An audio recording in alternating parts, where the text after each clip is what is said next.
तो देखो, भारत में ये जो कोरोना वायरस के जो मरीज हैं, उनके स्वास्थ्य में सुधार जल्दी देखने को मिल रहा है। रिकवरिंग अर्ली, कि उनमें रिकवरी जो है, रिकवरी रेट जो है वह जल्दी रिकवर हो रहे हैं। तो उसी संबंध में एडिटोरियल में चर्चा की गई है। टाइटल दिया गया है recovering early N improved recovery rate is positive news. कि भाई ये जो कोरोना वायरस के जो मरीज हैं, इनकी जो रिकवरी रेट है उसमें अगर सुधार हुआ है तो ये अच्छी बात है। इज़ पॉजिटिव न्यूज़, ये एक सकारात्मक न्यूज़ है। बट रिड्यूसिंग न्यू इन्फेक्शन, लेकिन और ज़्यादा इन्फेक्शन ना हो, कुल मिलाकर ये जो कोरोना वायरस के संक्रमण की जो स्पीड है उसमें कमी आए, ये बहुत ज़्यादा महत्वपूर्ण है। Is crucial. आगे देखते हैं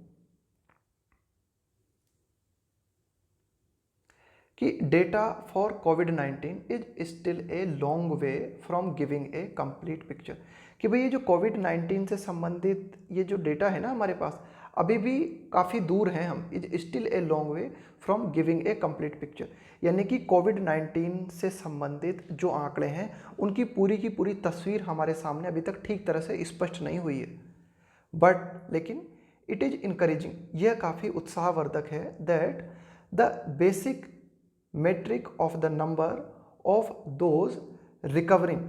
but it is encouraging, लेकिन ये काफ़ी उत्साहजनक है that the basic metric का मतलब है यहाँ पे माप से संबंधित है ना,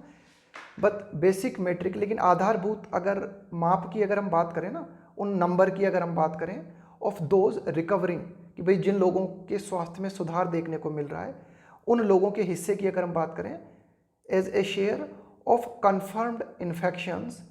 is showing improvement in India. कि भाई उन लोगों की अगर हम बात करें जिनमें कि कन्फर्म्ड था, मतलब जिनको कि इन्फेक्शन हो गया था, कन्फर्म्ड इन्फेक्शन था, उन लोगों के हिस्से की अगर हम बात करें तो उन लोगों में क्या देखने को मिल रहा है हमें, उनके बेसिक मेट्रिक में is showing improvement in India. उन लोगों में जो है थोड़ा सा सुधार देखने को मिला है कि भाई जिन लोगों में कन्फर्म्ड इन्फेक्शन था उनके स्वास्थ्य में जो है थोड़ा सा सुधार देखने को मिला है। तो ये इंडिया के लिए एक अच्छी खबर है। The health ministry has said, स्वास्थ्य मंत्रालय ने यह बात कही है that the percentage of recoveries currently stands eight just over 25। The health, क्या कहा हेल्थ मिनिस्ट्री ने, that the percentage of recoveries, कि भाई अगर हम परसेंटेज की बात करें कितने लोगों में स्वास्थ्य में सुधार आ रहा है, तो उस परसेंटेज की अगर हम बात करें तो currently stands eight just over 25, तो वो है लगभग 25% के लगभग। Almost double of what it was 2 weeks ago. अगर 2 सप्ताह पहले की अगर हम बात करें तो लगभग ये कितना था, 12% के लगभग था। अब जो है लगभग 25%, यानी कि रिकवरी जो रेट है ना उसमें सुधार देखने को मिला है। कि भाई 2 सप्ताह पहले के आंकड़ों की अगर हम बात करें तो रिकवरी रेट लगभग 12% थी, जो कि लगभग अब 12 या 12.5 मान लो, और अब इसमें कितना लगभग सुधार हुआ है, ये हो गई है लगभग 25%। आगे देखते हैं कि national data on other parameters, कि हमारे ये जो राष्ट्रीय आंकड़े हैं, national data on other parameters का मतलब है अन्य मानदंड या फिर अन्य मापदंड, appear similar to disease trends witnessed globally. कि भाई ये जो बीमारी है ना, ट्रेंड का मतलब होता है चलन है ना, कि भाई अन्य बीमारी से संबंधित जो आंकड़े हैं ना, अन्य पैरामीटर्स की अगर हम बात करें कि भाई ठीक है, रिकवरी रेट जो है वो तो भारत की जो है काफ़ी अच्छी है, लेकिन अन्य मामलों में अगर हम बात करें कि इस कोरोना वायरस से संबंधित अन्य जो मामले हैं ना, उनमें लगभग वैसा ही ट्रेंड देखने को मिला है जैसा कि वैश्विक रूप से देखने को मिला है। Similar to disease trends witnessed globally, मतलब जैसा कि पूरे वैश्विक रूप से देखने को मिला है। फॉर एग्जाम्पल, जैसे कि with the worst outcomes encountered among elderly patients. With the worst का मतलब है बहुत ही बदतर नतीजे, आउटकम्स का मतलब है परिणाम, नतीजे, कि बहुत ही खराब जो परिणाम हमें देखने को मिले हैं, एनकाउंटर, जिनका कि हमें सामना करना पड़ रहा है अमॉन्ग एल्डरली पेशेंट्स, यानी कि सबसे खराब नतीजे जो देखे गए हैं वो देखे गए हैं एल्डरली पेशेंट्स का मतलब है कि जो वृद्ध मरीज हैं, यानी कि जो 60 वर्ष या उससे अधिक उम्र की आयु व्यक्ति हैं, उनमें इस बीमारी का प्रकोप सबसे ज़्यादा देखा गया है। तो ये भारत में भी देखा गया है, विश्व में भी देखा गया है, यानी कि इस अन्य जो मापदंड है ना, उन अन्य मापदंडों की बात की जा रही है कि भाई ठीक है, रिकवरी रेट जो है वो भारत में अच्छी है, लेकिन अन्य मामलों की अगर हम बात करें तो अन्य मामले जैसे कि हो गए कि भाई ये जो वृद्ध लोग हैं ये सबसे ज़्यादा प्रभावित होते हुए नजर आ रहे हैं भारत में भी और विश्व के अन्य क्षेत्रों में भी। Translating into a case fatality rate, fatality rate का मतलब होता है मृत्यु दर, है ना, फैटेलिटी रेट का मतलब है मृत्यु दर। ट्रांसलेटिंग इनटू ए केस, और ये जो शब्द आया ना यहाँ पे ट्रांसलेट इनटू, इस ट्रांसलेट इनटू का मतलब है परिणाम के रूप में, ट्रांसलेटिंग इनटू मतलब परिणाम के रूप में, translating into a case fatality rate of 51.2% for Indians older than 60। कि भाई अगर हम इन बात करें कि जो मृत्यु दर की अगर हम बात करें, कोरोना वायरस के चलते मृत्यु दर की अगर हम बात करें उन लोगों के लिए जो लोग 60 वर्ष से ज़्यादा उम्र के हैं, तो उनकी मृत्यु दर का आंकड़ा है हमारे पास भारत में 51.2%। What is important to note, अब ये बात जो नोट करने वाली है वो ये है, हावेवर, हालांकि जो बात नोट करने वाली है वो ये is that whether it is recovery और डेथ, कि चाहे रिकवरी हो, लोगों के स्वास्थ्य में सुधार हो, या फिर कोरोना वायरस के चलते लोगों की मृत्यु हो, चाहे रिकवरी रेट की बात करें हम, चाहे डेथ रेट की बात करें, not all cases are recorded for a variety of reasons. Editorial ये कहना चाहता है कि भाई हम चाहे तो रिकवरी रेट को जो है मापें या फिर हम डेथ रेट को मापें, तो सबसे ज़्यादा जो महत्वपूर्ण बात है ध्यान रखने वाली वो ये कि not all cases are recorded for a variety of reasons, कि मतलब कई कारण हैं जिनके चलते सारे की सारे केस रिकॉर्ड नहीं किए जाते।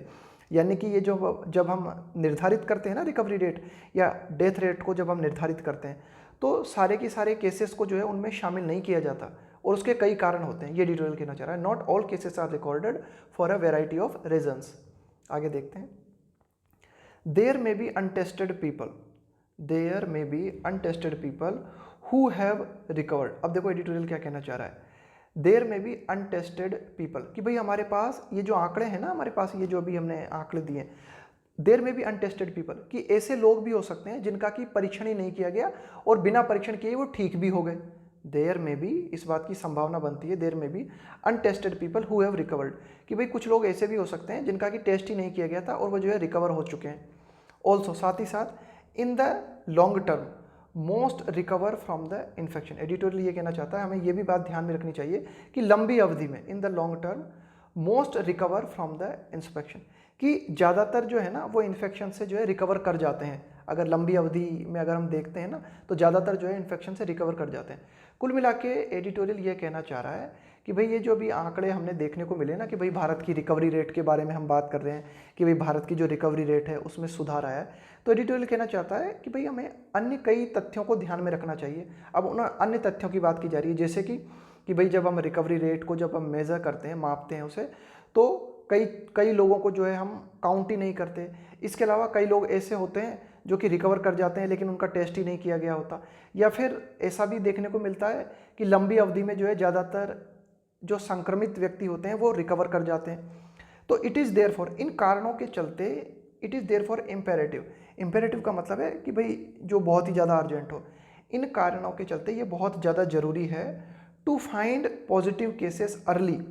And assess the pace of recovery accurately. तो एडिटोरियल ये कहना चाह रहा है कि सबसे ज़्यादा ज़रूरी बात है वो ये कि टू फाइंड पॉजिटिव केसेस, कि कोरोना वायरस के जो भी पॉजिटिव केसेस हैं उनका जल्द से जल्द पता लगाया जाए, एंड असेस, असेस का मतलब है मूल्यांकन करना, पेस का मतलब है रफ्तार, ऑफ रिकवरी एक्यूरेटली, कि भाई कोरोना वायरस का कोई भी पॉजिटिव केस है उसका जितनी जल्दी हो सके उतनी जल्दी पता लगाया जाए, और उसके बाद में देखा जाए कि भाई कितनी जल्दी इस व्यक्ति ने रिकवर कर लिया, ये सबसे ज़्यादा महत्वपूर्ण है।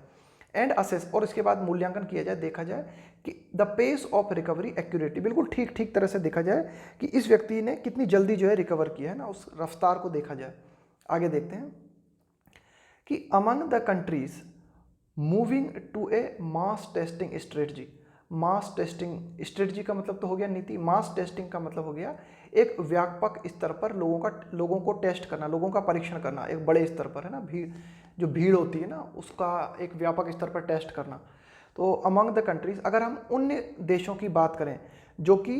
अपने देश में व्यापक रूप से कोरोना वायरस के लिए जो है टेस्ट करने जा रहे हैं, कोरोना वायरस के लिए जो है टेस्टिंग करने जा रहे हैं, तो उन देशों में एक देश का नाम है न्यूजीलैंड, है ना। अमंग द कंट्रीज, उन देशों की बात करें जो कि मूव कर रहे हैं, यानी कि इस ओर बढ़ रहे हैं, किस ओर बढ़ रहे हैं, कि पूरे के पूरे लोगों का जो है मास टेस्टिंग की जाए, मास testing strategy after a measured lockdown. Measured lockdown, यहाँ पे इस मेजर्ड का मतलब है कि बिल्कुल लॉकडाउन, मतलब हर देश ने लगभग लॉकडाउन लगा रखा है पूरे देश में। मेजर्ड लॉकडाउन का मतलब है बिल्कुल सोचा समझा लॉकडाउन, बिल्कुल नपा तुला लॉकडाउन, उसको कहा गया measured lockdown. And successful control, successful control over किसके ऊपर, कंट्रोल ओवर का मतलब है किसके ऊपर नियंत्रण कर लिया, वायरल ट्रांसमिशन। वायरल ट्रांसमिशन का मतलब है कि भाई ये जो वायरस है इसका जो संक्रमण है इसको ठीक तरह से कंट्रोल कर लेना लॉकडाउन के माध्यम से। तो उनमें एक देश है न्यूजीलैंड। अब देखो क्या इस लाइन में बात कही गई है कि भाई ऐसे देशों की अगर हम बात करें जो देश जो है व्यापक स्तर पर जो है मास टेस्टिंग करने जा रहे हैं, किसकी, कोरोना वायरस की जो है मास टेस्टिंग करने जा रहे हैं, व्यापक स्तर पर इसकी टेस्टिंग करने जा रहे हैं। और कब करने जा रहे हैं टेस्टिंग, जब उन्होंने जो है एक नपा तुला, एक सोचा समझा लॉकडाउन लगाया, उसके बाद में जो है काफ़ी हद तक कंट्रोल कर लिया इस ये जो वायरस है इसका जो संक्रमण है इस पर काफ़ी हद तक कंट्रोल कर लिया। तो उन देशों की सूची में की अगर हम बात करें तो उनमें से एक देश आता है हमारा न्यूजीलैंड। ये क्या करने जा रहा है, इसने बहुत ही अच्छी तरीके से जो है लॉकडाउन अप्लाई किया देश में, काफ़ी हद तक कंट्रोल किया बीमारी को, और अब जो है मास टेस्टिंग करने जा रहा है पूरे लोगों की। इन terms of death, in terms of death कि अगर हम मृत्यु के रूप में अगर हम बात करें ना कि भाई कितने लोगों की मृत्यु हो रही है, in terms of death there could be unknown fatalities. Unknown fatalities, fatalities मतलब मरने वाले लोग, है ना, अननोन फैटेलिटीज कॉज्ड बाय कोविड-19 आउटसाइड हॉस्पिटल। अब देखो एडिटोरियल और भी तथ्य बताता है कि भाई और भी क्या क्या बातें हो सकती हैं कि भाई अगर मरने वाले लोगों की अगर हम बात करें तो देयर कुड बी, तो यहाँ पे कुड आया फ्यूचर पॉसिबिलिटी दिखाने के लिए, संभावना दिखाने के लिए कि भाई ऐसा भी हो सकता है। क्या हो सकता है कि अननोन फैटेलिटीज कॉज्ड बाय कोविड-19 आउटसाइड हॉस्पिटल, कि भाई ऐसा भी तो हो सकता है कि इस कोरोना वायरस के चलते कुछ लोग जिनकी मृत्यु हो गई है वे हॉस्पिटल में नहीं थे, यानी कि आउटसाइड हॉस्पिटल, कि भाई हॉस्पिटल के बाहर कुछ लोग जो है कोरोना वायरस से प्रभावित हुए और उनकी मृत्यु हो गई, तो ऐसे लोग जो है वे भी हो सकते हैं। तो जब हमने ये निर्धारित किया ना रिकवरी रेट का जो हमने आंकड़ा निर्धारित किया, रिकवरी रेट का जो हमने आंकड़ा निर्धारित किया, तो अब उसमें उन लोगों की काउंटिंग थोड़ी हो पाई होगी जो हॉस्पिटल के बाहर थे और उनकी मृत्यु हो गई है ना। तो ये एडिटोरियल कहना चाह रहा है कि देयर कुड भी, ऐसा हो सकता है कि अननोन फैटेलिटीज़ की, अन्य मतलब कि जिनकी की पहचान ही नहीं हो पाई मरने वाले लोगों की, है ना, जिन लोगों की मृत्यु हुई कोविड-19 के चलते अस्पताल के बाहर, आउटसाइड हॉस्पिटल्स। आगे देखते हैं कि doctors in the United states, कि अमेरिका में ये जो डॉक्टर्स हैं have made a contrasting determination. अब यहाँ पे जो डिटर्मिनेशन शब्द आया ना, डिटर्मिनेशन का यहाँ पे दृढ़ संकल्प नहीं है, मतलब यहाँ पे डिटर्मिनेशन का मतलब है निर्धारित करना किसी चीज़ को ना, निर्धारण, उस डिटर्मिनेशन आया है यहाँ पे निर्धारण के लिए, करने के लिए। जब आप क्या करते हो किसी चीज़ को निर्धारित करते हो ना तो उसको बोलते हैं डिटर्मिनेशन। कॉन्ट्रास्टिंग, इस कॉन्ट्रास्टिंग शब्द का मतलब है बहुत ही अलग, है ना, वेरी डिफरेंट। तो अमेरिका में जो डॉक्टर हैं उन्होंने बहुत ही अलग बात निर्धारित की है। क्या बात निर्धारित की है उन्होंने, of people who had the virus. तो अमेरिका में डॉक्टर्स ने किस बात को निर्धारित किया है कि भाई उन लोगों की अगर हम बात करें जिन लोगों में एक तरीके से वायरस का संक्रमण था, है ना, जिन लोगों में कोरोना वायरस था, but died of unrelated causes, but died of unrelated causes. तो देखो अभी अमेरिका में क्या किया डॉक्टर ने, ये जो एक तरीके से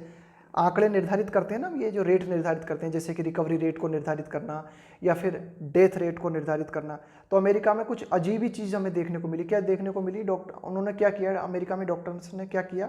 उन्होंने ये किया कि भाई but died of unrelated causes,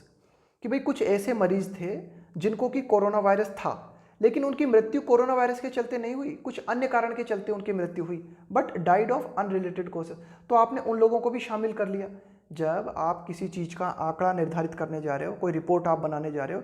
तो उस रिपोर्ट में बिल्कुल रिलेवेंट बातें होनी चाहिए ना। अब ये मामला तो बिल्कुल अजीब हो गया कि ठीक है उन व्यक्तियों को कोरोना वायरस था लेकिन उनकी मृत्यु तो किसी अन्य कारण की चलती हुई, तो फिर आप उसको कैसे शामिल कर सकते हो किसी भी चीज़ को निर्धारित करने में। तो ये एडिटोरियल कहना चाह रहा है कि भाई अमेरिका में ये बात हमें देखने को मिली जो कि काफ़ी अजीब है।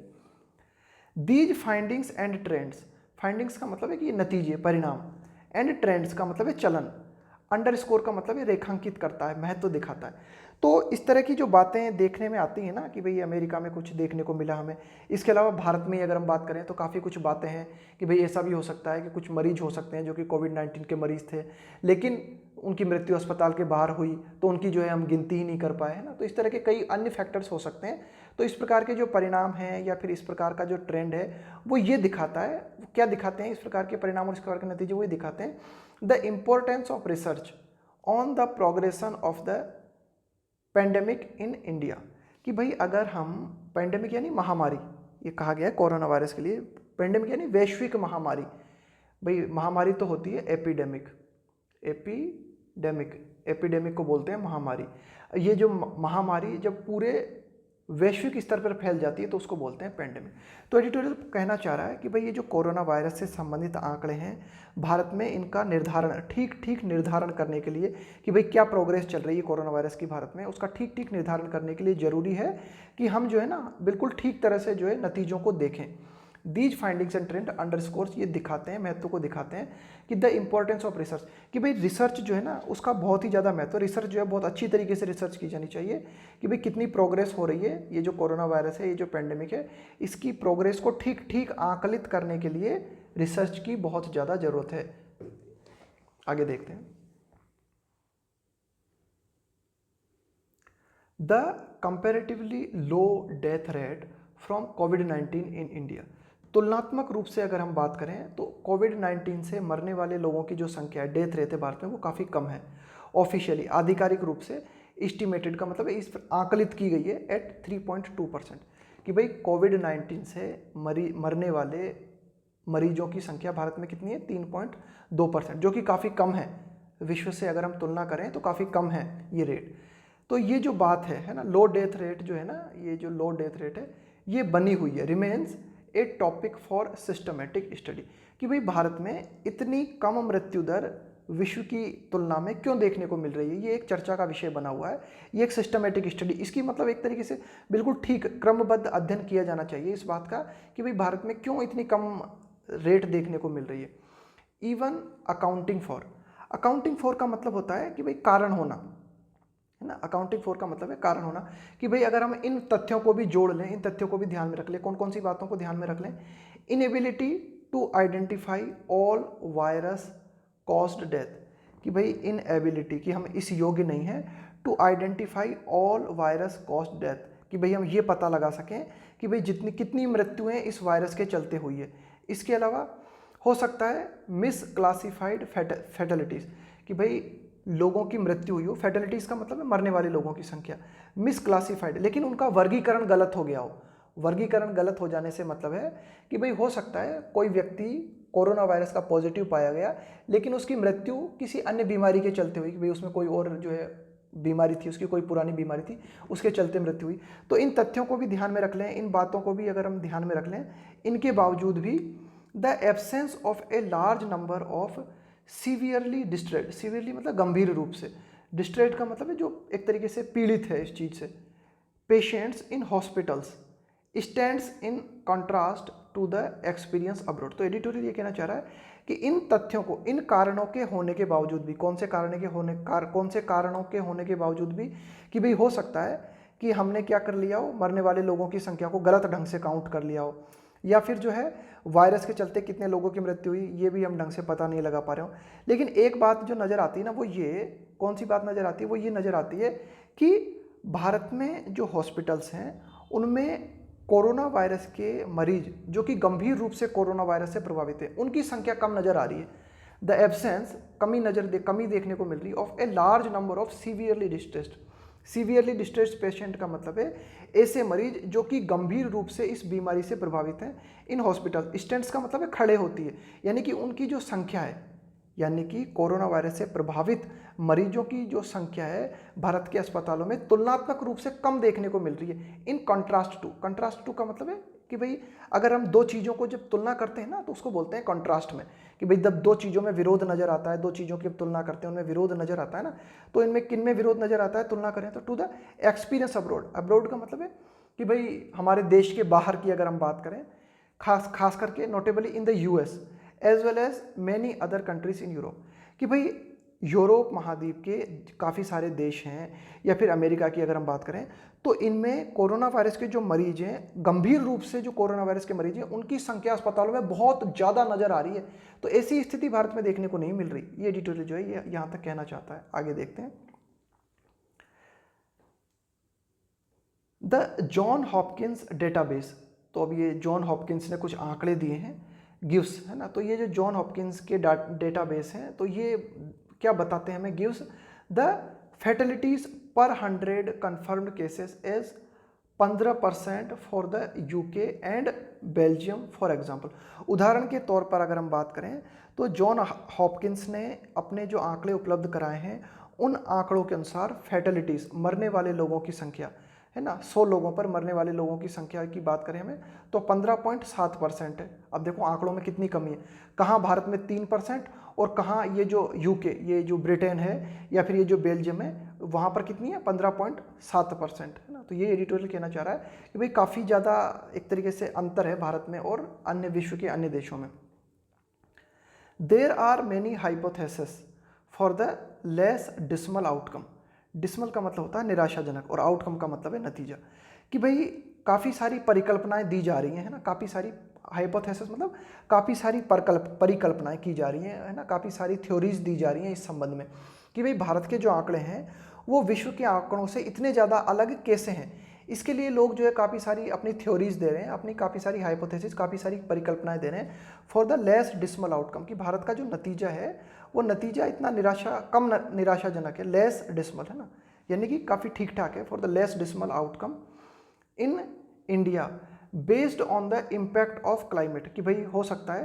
क्लाइमेट का असर हो सकता है कि भाई अमेरिका या फिर ये जो यूरोप है इनका क्लाइमेट जो है ठंडा है, भारत का क्लाइमेट कुछ हद तक जो है तुलनात्मक रूप से गर्म है, तो क्लाइमेट का असर हो सकता है। या फिर बेनिफिट्स ऑफ इम्यूनाइजेशन, इम्यूनाइजेशन का मतलब होता है एक तरीके से प्रतिरक्षण, वो जो टीकाकरण किया जाता है ना, तो हो सकता है साहब कि भाई ये जो है एक तरीके से जो टीकाकरण किया जाता है बच्चों में, तो उस टीकाकरण के चक्कर में जो है कुछ अंतर देखने को मिल रहा हो, या फिर क्लाइमेट का कुछ अंतर हो, या फिर एंड अदर पॉसिबल फैक्टर्स, या फिर और अन्य कुछ कारक हो सकते हैं जिनके चलते जो है भारत में आंकड़े और जो विश्व के आंकड़े हैं उनमें अंतर है,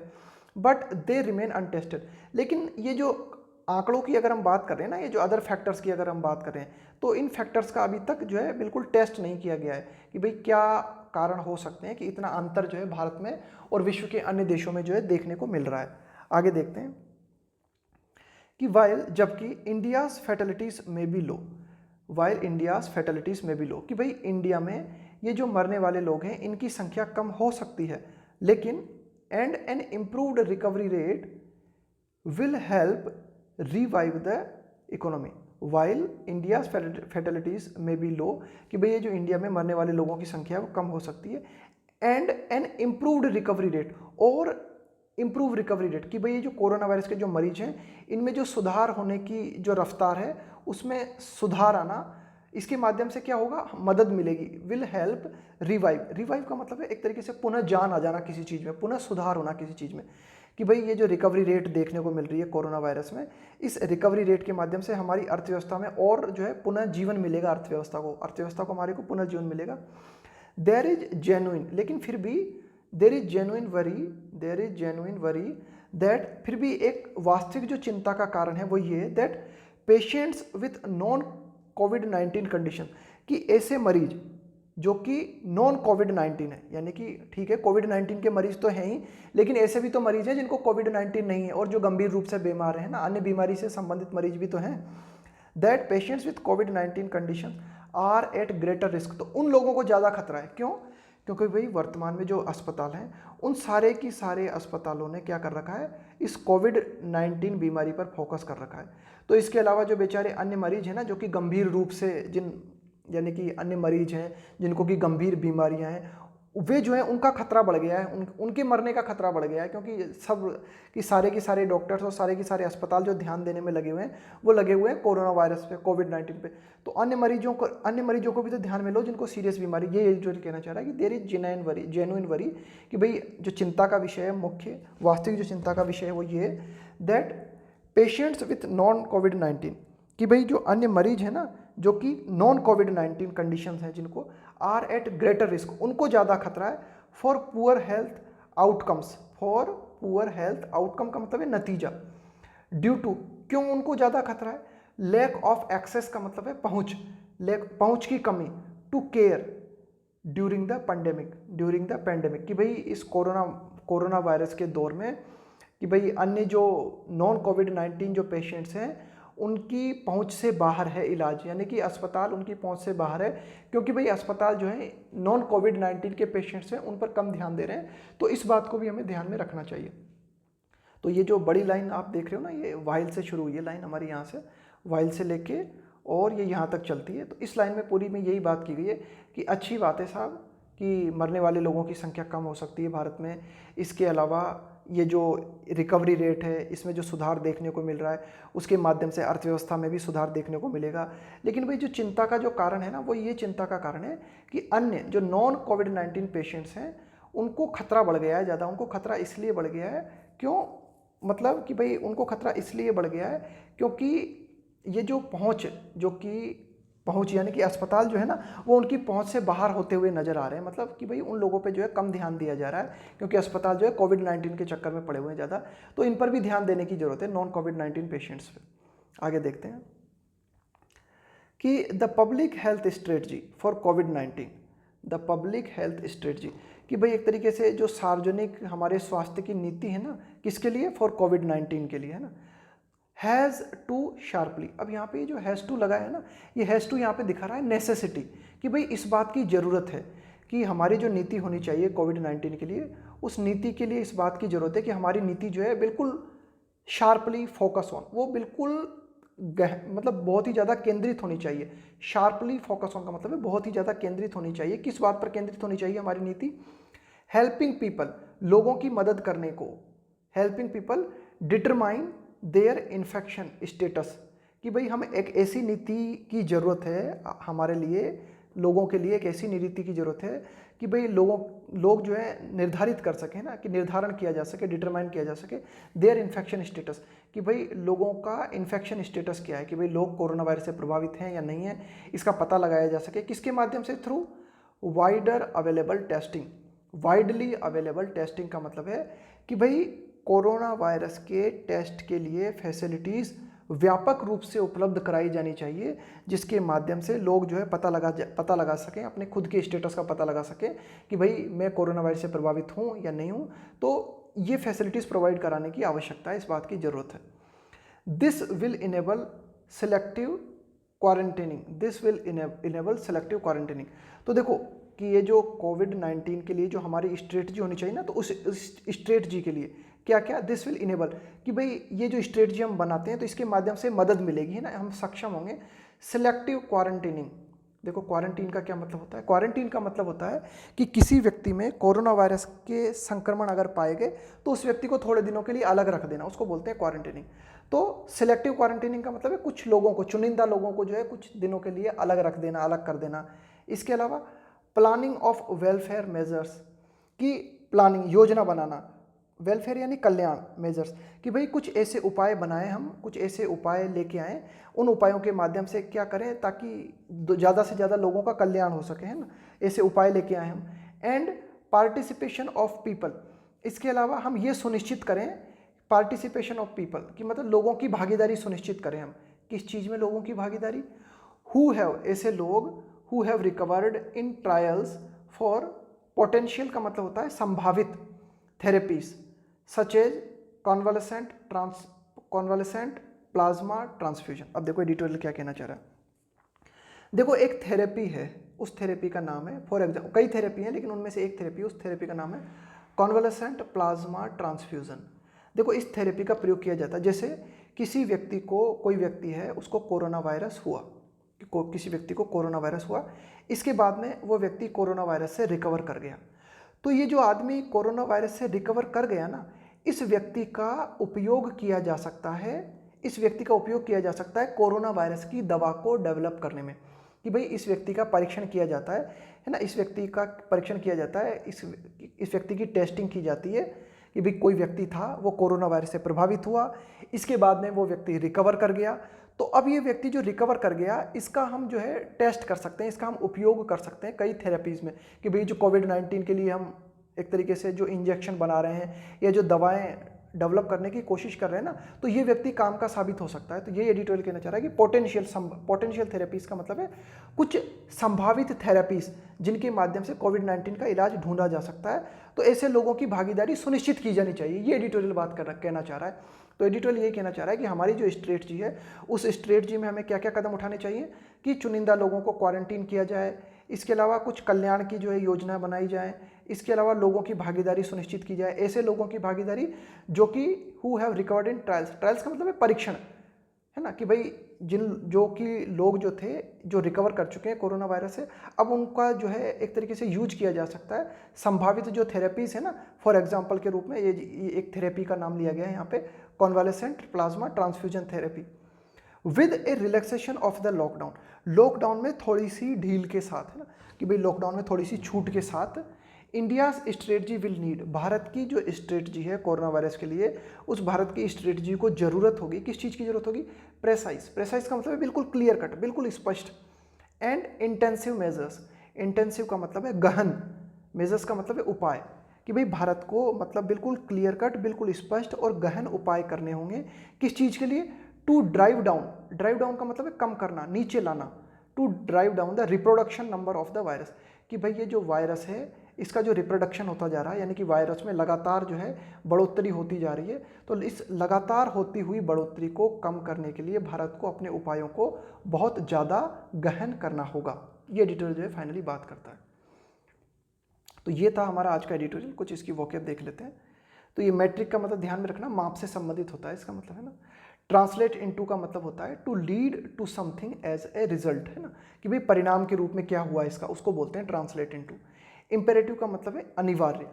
मेजर्ड का मतलब है बिल्कुल सोचा समझा या नपा तुला, है ना, एडजेक्टिव के रूप में इसका इस्तेमाल करते हैं हम। कॉन्ट्रास्टिंग, कॉन्ट्रास्टिंग का मतलब है वेरी डिफरेंट, बहुत ही अलग। डिटर्मिनेशन का मतलब है निर्धारण करना किसी चीज़ का, है ना, हाँ ये ध्यान देना यहाँ पे, डिटर्मिनेशन का यहाँ पे क्या मतलब है, किसी चीज़ को स्थापित करना, है ना, किसी चीज़ को निरूपण या किसी चीज़ को निर्धारण करना। अकाउंट फॉर का मतलब है कारण होना किसी चीज़ का, है ना। इसके अलावा डिसमल का मतलब है निराशाजनक। इम्यूनाइजेशन का मतलब है प्रतिरक्षण, तो जो टीकाकरण वगैरह किया जाता है ना, तो उसको उसी को बोलते हैं इम्यूनाइजेशन।